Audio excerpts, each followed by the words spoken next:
Let's bring up Pennsylvania polling numbers. We don't have as much data, obviously, as we would have had in the Biden-Trump race. So the polls on the average here is Trump +5, but, that's limited polling data. So Biden was down, Harris is down. How does she win Pennsylvania?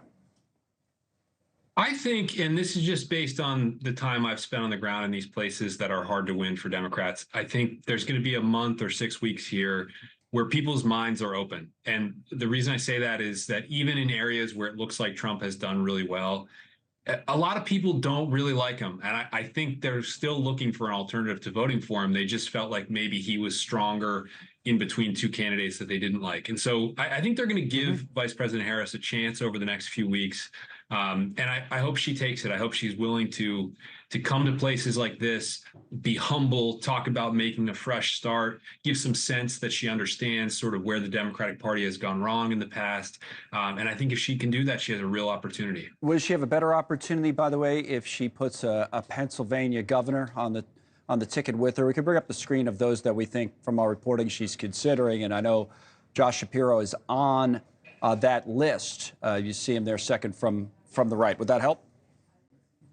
I think it would. And it's not just because he's the governor. Josh spent years and years doing what I was just talking about. He's famous for visiting every small town, talking to every county commissioner, Republican and Democrat, building alliances based on the actual issues that communities are facing rather than the party registration of who lives there. And so he's made just a huge impact with people all over our state of different kinds.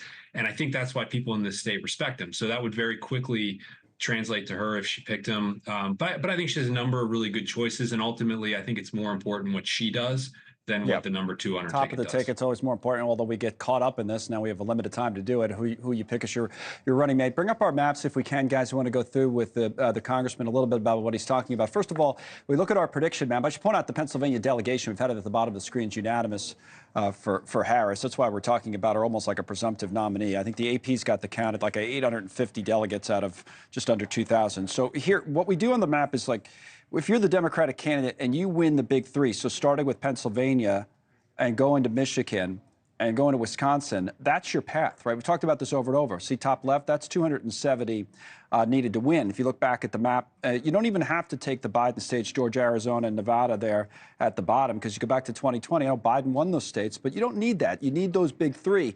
That's maybe what Harris does. And when I go back to you, Congressman, I'm going to dig back a little bit, if we can, to the 2020 election and come into the state.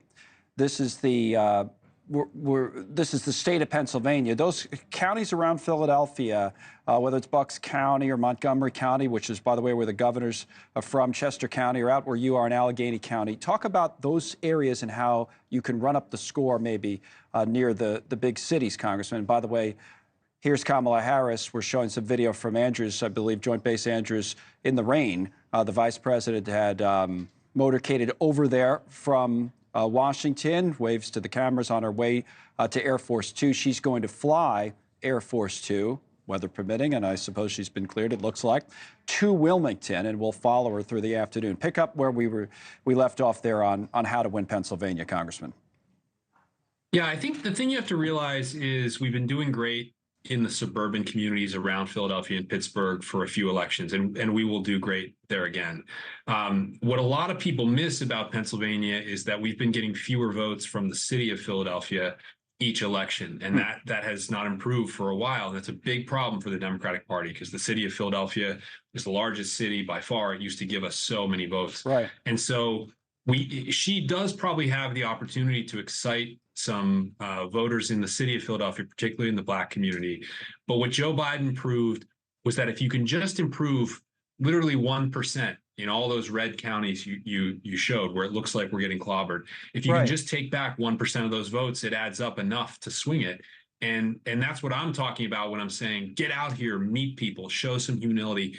These people all were Democrats 1 or 2 generations ago. So there's still a DNA here to reconnect with people that you don't have in Georgia and Arizona so much. And that's why I think Pennsylvania remains in play. Right. Thanks so much for watching. Just go to joinnn.com to find NewsNation on your television provider. And don't forget to click the red subscribe button below to get more of NewsNation's fact-driven, unbiased coverage.